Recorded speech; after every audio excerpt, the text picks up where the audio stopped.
they have no idea even how that bottom even looks like or goes, so I think my maneuvering is by humbling myself, by making sure that I perfectly understand that process of what it is to be someone else in their position. And I always say, like, I may not be able to understand what someone else goes through in their life, but that doesn't mean I have to judge them. That doesn't mean I have to be evil towards anyone. And that doesn't mean I have to stick outside of my neck and be anybody other than myself. I give back as my maneuvering to my privilege. I make sure, like, because I am spiritual, that a higher calling knows I have the greatest intentions going into this world with what I was blessed to have that someone else might not have. I love that. Just to add on to what you were saying, with in regards to, like, not only giving back, but just hearing how much pride you had at such a young age. It's like, man, can you be like my mentor? Even though we're like the same age. No, real talk, because it's like, I didn't have that. Anita and I, if you go to previous episodes, Anita and I, we did not, that was not instilled in us. So if it's shout out to your mom, it's like whoever you need to thank for that. It's like, wow, because I wish I had your voice yelling at me at such a young age saying, no, yes, brown little girl, be proud of your melanin and your skin, even if you're the darkest one in your family, or just, your thick curly hair or whatever that was, because that's where I did feel the pain. And then I would see, of course, Black sisters who'd be treated god awfully worse. And that's where I saw my privilege as well, where I was like, yeah, I'm brown.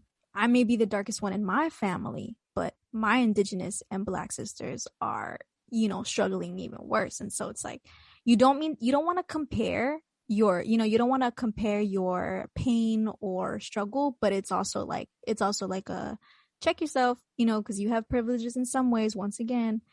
And then just how you were saying giving back, I think that for sure, yeah, I agree with you. That's a privilege.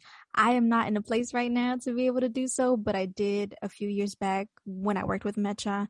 Giving back was just, it feels so good to take care of your community and just know that they'll be there for you the same, whether it's, I like to give clothes and donate clothes, especially like hygiene products for women, because they still haven't made tampons and pads free yet, which I think that's ridiculous. But if it's like to the homeless shelter or women's battered shelter. So for those who need clothes to donate, don't donate to Goodwill, donate to women's shelters that are local, near you in the local area. And then what else was I going to say?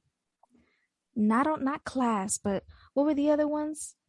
Oh, able-bodied privileges as well.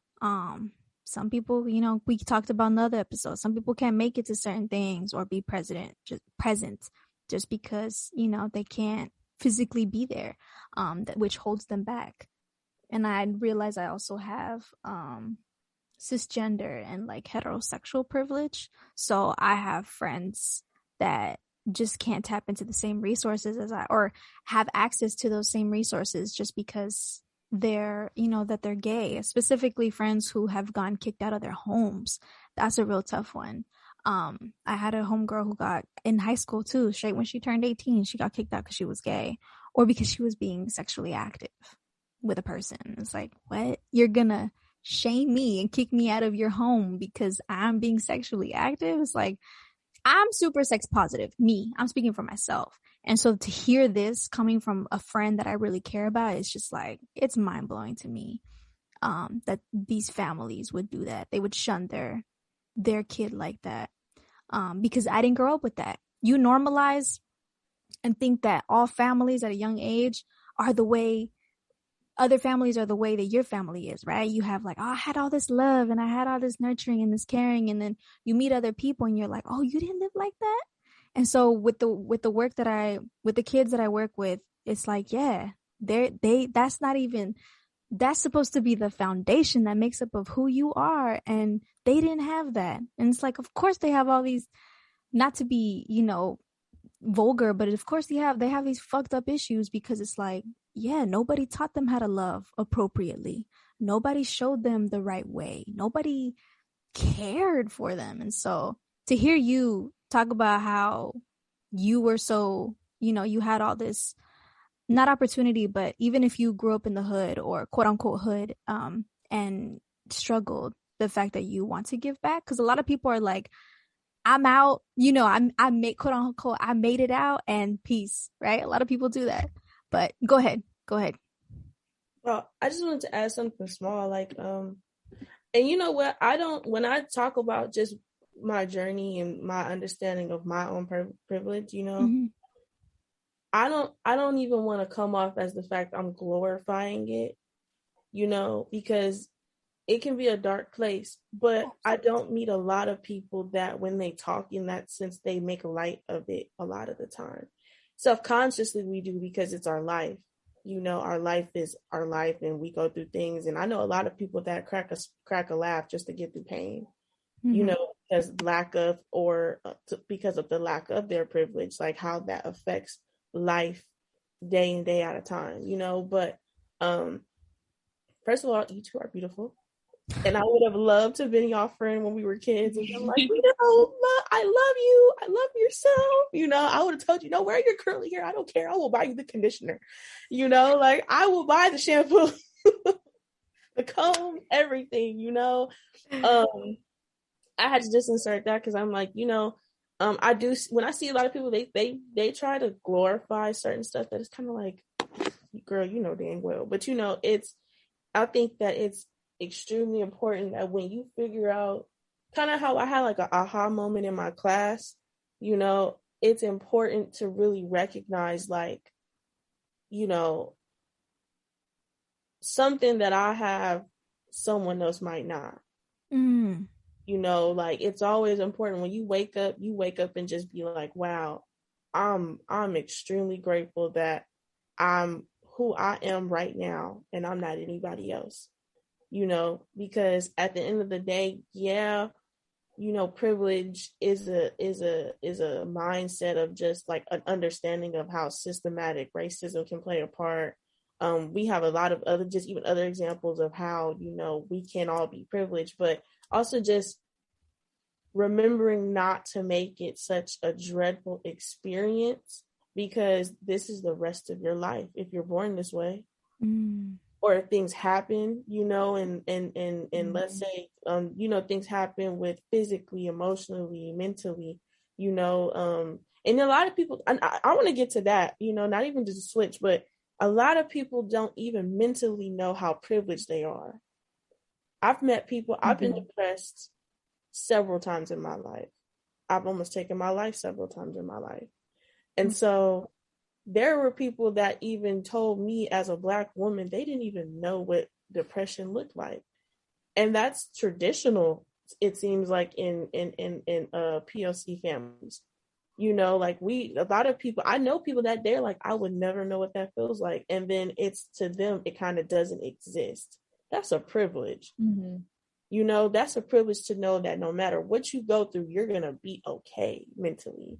And there's a large part of our POC communities that have no idea what the hell that'll feel like one day, because it's like, you got ADD, you got depression, you got, I can name all of my diagnoses,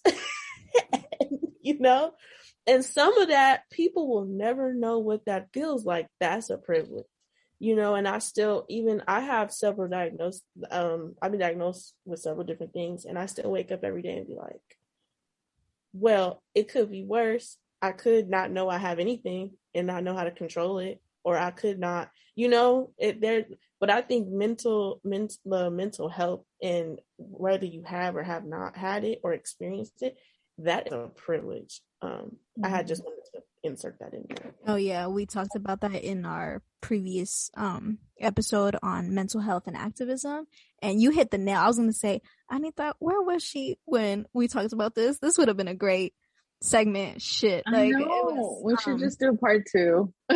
Honestly, I do want to do part 2s on everything, like feminism, toxic masculinity, all that good stuff. Definitely. But Anita, do you want to throw in anything? You've been quiet for a little minute.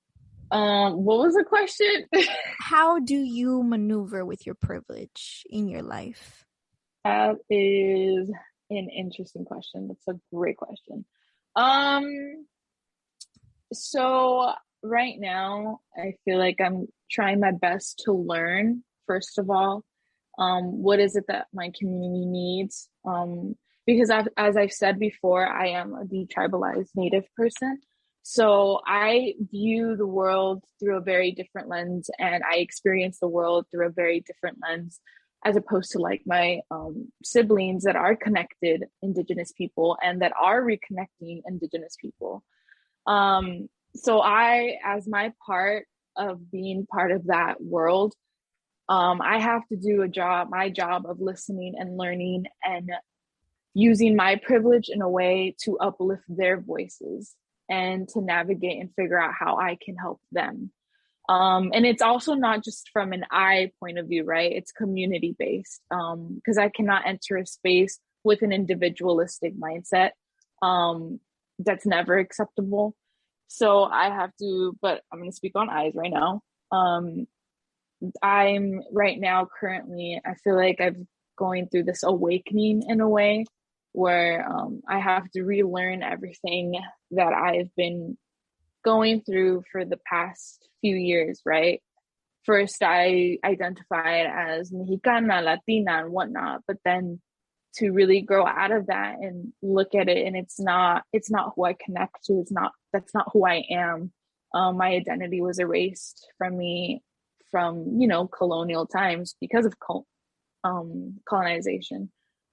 Oh yeah, Lani, you want to ask a question? It's a follow-up to what you just said, so I'm gonna wait till you're done. Oh, okay. Oh my god. And so right now the privilege that I have is that I need to listen in order to be able to help as well. I feel like I was more active maybe like 2 years ago. I haven't been as active as I'd want to be right now. I feel like our podcast kind of helped too, though. And I do talk a lot about different things on my Instagram, and a lot of people message me and even come up to me in person. They're like, wow, you post a lot of stuff and it's very informative. Like, thank you. And I'm like, oh, you pay attention. Thank you. Love it. Thank you for reading. Thank you for listening. So that's what I do, right? I really want to be involved with the community, but because of where I am in my life right now when it comes to school and taking care of my little brother and also like my mental health, I'm not able to be, I feel like, as 100% as I'd want to be. And that has set me back. And I feel like in a way I'm doing a disservice to my own community because I'm not doing more, but I like physically and mentally cannot do more. And it breaks my heart, but I have to take care of my mental health in order to be able to do what I want to do. Because at no point do I ever want to be out of it. I don't want to live in a world where I'm completely oblivious to the issues that are happening within our community. I'd rather die than to be oblivious. I don't want to exist. Because I don't understand how people can do that. I'm like, do you not feel? Are you human? But I wanted to go back to something that Lani said. She mentioned that there's like beauty with being at the bottom. And of course, not enforcing that hierarchy, but we do have that hierarchy up. Thank you, Spanish colonizers. That's sarcasm. But I really wish, like you said, Mireya, I really wish I would have had a friend like Lani in my life.